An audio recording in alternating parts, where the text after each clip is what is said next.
If I am to start personal growth from zero in 2024, these are the skills that I will pick up first and the steps to acquiring them. Welcome back to the channel. My name is Vince and I am your friend. Everyone wants a better and more successful life. Have you ever felt frustration despite all the efforts you put in? Like staring at a puzzle that's missing a few important pieces. You can't find them and you do not know what they are. As much as we try to improve ourselves, knowing we can achieve more, sometimes we just feel disheartened thinking about another year passing by without any significant progress. Success seems so near, but yet so far. If only we know what are the missing pieces. In today's video, we will uncover the missing pieces and complete the best pictures of our best lives.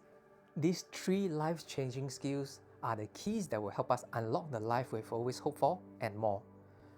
The reason why I choose these 3 out of so many is because without these 3, it will be difficult for us to realize the potential of many other skills. In short, these 3 skills are the foundation for the other skills. Do stay till the end for a tip that can help us learn these new skills with more ease. The first skill, energy management. When you wake up first thing in the morning, do you spring out of bed with enthusiasm or do you drag yourself out of bed like you have barely closed your eyes? Like no rest is ever enough. Your energy is usually depleted before noon, leaving you feeling tired not just in body but the mind as well, experiencing decreased productivity, impaired decision making and overall lower quality of life.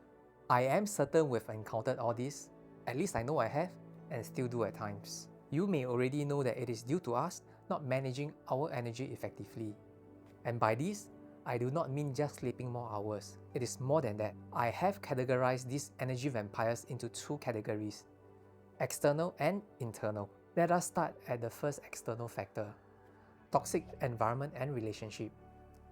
You are surrounded by a negative individual who constantly undermine your confidence and suck away at your energy, leaving you feeling mentally and emotionally drained. These are the 3 actionable steps that we can take to protect our energy. Number 1. Set boundaries. Establish clear boundaries to protect your energy. Communicate your needs and limit assertively and consistently. Number 2. Limit exposure. Try to stay away from toxic individuals as much as you can. If need be, distance yourself away from them. There is no need to feel bad for wanting to protect yourself. Number 3. Seek out healthy environment and relationship. Surround yourself in environment and individuals that respect and appreciate you for who you are, not who they want you to be. If you want to make sure that a flower blossoms, where will you plant the seed? I believe you'll plant it with the best soil and the right nutrients with the right conditions to make sure that the flower can blossom. Similarly, when you want to grow as a person, where will you put yourself? In what environment? Are you with the right people? These are important questions that you need to ask yourself. The second external factor, digital distraction. It is too easy to get caught spending excessive time consuming social media content, the endless scrolling plus constant notification that fragment our already minimum attention and energy, leading to digital fatigue. I recall the mindless scrolling with all that media consumption. I thought I was actually enjoying, but deep down I knew I wasn't really happy because I was not doing the things that were important to me. My feeling of regret and time wasting on social media aligns with studies showing its detrimental effect on mental health. According to a study conducted in American College, social media led to a 9% increase in depression and a 12% increase in generalized anxiety disorder among students. Have you also experienced regret over excessive social media use? Do you have any tips in overcoming them? Let us explore some actionable steps that can help us minimize distraction and reclaim our lives. Step number 1. Make it troublesome. I used to have the social media apps right on the home screen within my thumb's reach. So what I have done is, I place them into a folder and into a corner of the home screen, making it difficult for my thumb to reach it, and thus reducing the frequency of me using them. Step number 2. Limit notification. Silent or disable notification on non-essential app to minimize distraction. So what I do is I disable all the notification on all my social media app because I don't think there is anything important that would require immediate attention. Of course, this is just me. You can customize it according to your preference. Step number 3, practice digital detox. Use the digital well-being app on your mobile phone. Use this to track which are the apps that are using your screen time. If they are not for productive purposes, my suggestion is to lock them for a certain period of time to stop you from scrolling mindlessly. With the time not spent in the digital world, I would suggest that you can use this time to spend it with your family, your loved ones, or maybe pursue an interest or a hobby, something that brings you joy and raise your energy level. Now, let's go to the internal factors that drains our energy. Number 1, negative self-talk. We all engage in some form of internal dialogue, yet for many of us, this dialogue turns into a harsh critic that beats down our confidence, draining our precious energy. There are some steps that we can take to help us prevent this, and the first is to practice mindfulness. Cultivate mindfulness to be more aware. Notice when all these negative thoughts comes up and redirect your mind to the present moment so that it can help to reduce the power of the negative thoughts. Number 2, practice gratitude. Keep a gratitude journal to help you record the positive aspect in your life. There are many gratitude apps in the Play Store that you can use if you do not want to use a physical journal. Number 3, practice self-love. Treat yourself with kindness and self-respect. When was the last time you gave yourself a pat on the shoulder, encouraging yourself and telling yourself it's a job well done? Do it now. Give yourself a pat on the shoulder now and tell yourself that you deserve this. Now to the second internal factor, limiting beliefs. Limiting beliefs are negative beliefs about ourselves and how we perceive the world. It undermines our confidence and hinders our progress. These self-imposed limitations are barriers to personal growth and drains our energy by being the fuel of self-doubts and insecurity, and I will link them at the end screen for you. By identifying and addressing these energy vampires, we can better maintain our energy level throughout the day. Do share with us in the comment below, what is your experience in energy management?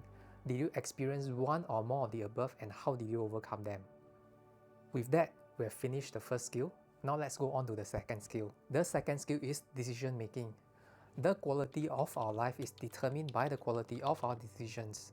Where we are today in life is based on the decision made yesterday. So if we are not where we are in life right now, let us learn to make better quality decisions today. One significant obstacle to quality decision making is our perception.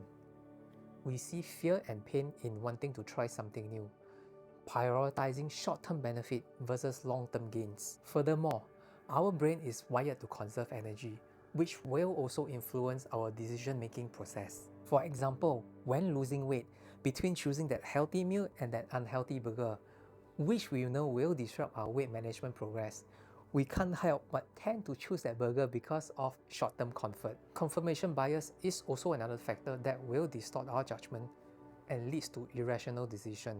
It leads us to seek information that aligns with our existing belief while disregarding contradictory evidence. These are the steps that we can take for better quality decision making. First, make decision timely. Avoid procrastination and indecision and decide to take action. Indecision is also a decision to maintain status quo, which will ultimately affect our quality of life. Before making a decision, define your objective and desired outcome clearly. Identify what you hope to achieve and why the decision is important. Third, train the brain to enjoy looking forward to delayed gratification. Think long term. Learn to enjoy small wins along the way, as study shows that positive reinforcement, like celebrating small wins, increases motivation and the likelihood of repeating a desired behavior. I hope you have found value so far. Do subscribe to the channel to be updated of future contents. Now that we have learned the two skills, let's go to the third skill, which is focusing. In a world where everything is vying for our attention, when going out with our friends, we think of work. When we're eating dinner with our family members, everyone is on their mobile phone. When we're on that holiday, we think of replying to that work-related email. How many of us are guilty of this? Walking and using the mobile phone at the same time. Anyway, you get the point. Do you know, our attention span has been reduced from a measly 12 seconds to 8 seconds. Study also shows that people who practice focus experience greater satisfaction and fulfillment in their life. They are better able to block out distraction, stay on track with their goal, and ultimately achieve greater success in both their personal and professional endeavors. Focus is a muscle that we can and must practice if we want to be more successful in life. If we are unable to focus for a longer period of time, it is because we have been practicing distraction for the longest time, like the examples quoted earlier. Here are some of the actionable steps that we can take to help us practice focus. The first, time blocking. Structure your day and allocate specific blocks of time for focused work or activities. During each time block, eliminate distractions and commit to working on the designated task with full concentration. Second, single tasking. Focus all your energy on completing one task at a time. Prioritize tasks based on importance and urgency. Resist the urge to switch between tasks and check on your email during the task. Lastly, optimizing productivity. Use productivity apps to help you focus and keep track. By organizing your day this way, you can optimize your productivity and train your brain to sustain focus for longer periods of time. I am sure you will be amazed by how productive you can be when you implement these focusing techniques. The key to learning and mastering a skill is to constantly practice and repeat until it becomes our habit, so that the energy required is minimal. Just like when we brush our teeth in the morning, I believe we are so proficient that we can even close our eyes. So this is the tip that we've mentioned earlier, which is to build a system. Learning new skills effectively requires more than enthusiasm. It requires a systematic approach that can turn learning into a sustainable habit. James Clear, author of the #1 New York Times bestseller Atomic Habits, mentioned this core principle. You do not rise to the level of your goals. You fall to the level of your systems. If you are having trouble changing your habits, it is not because of you. The problem is your system. Bad habits repeat themselves not because you do not want to change. It is because you don't have the right system to encourage change. Therefore, when we implement the skills we learned today into the system, we will start to see the missing pieces coming into place. If you found value in today's video, consider giving a thumbs up and subscribing to the channel for more empowering content. Together, let us build a community that inspires and supports one another so that we can all discover the best version of ourselves. I'll see you again soon.